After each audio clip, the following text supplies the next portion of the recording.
Policia e Vaudejës ka proceduar penalisht një shtetase 32 vjeçare. Gruaja, banuese në fshatin Hajmel, ka braktisur fëmijët e saj të mitur. Po ashtu, policia e qarkullimit rrugor referoi në prokurori materialet për një aksident rrugor të ndodhur.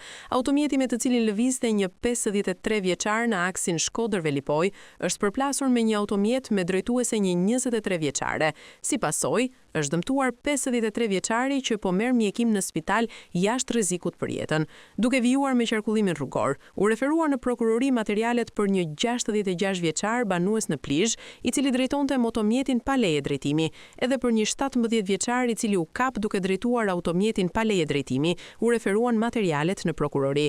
Një konflikt fizik në Velipoj është referuar në prokurori. Një shtetas 81 vjeçar banues në Pulaj ka referuar se djali i tij, 45 vjeç, me probleme të shëndetit mendor dhe me aftësi të veçanta, është goditur me grusht nga një shtetas 43 vjeç, edhe ai banues në Pulaj të Velipojës.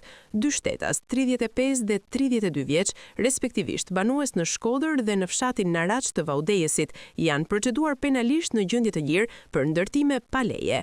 Së fundmi, ka nisur procedimi penal për një shtetas 40 vjeç në Velipoj, pasi nga kontrollet e kryera në bashkëpunim me shërbimet e OSHE-s, në banesën e tij u konstatua lidhja paligjshme e energjisë elektrike.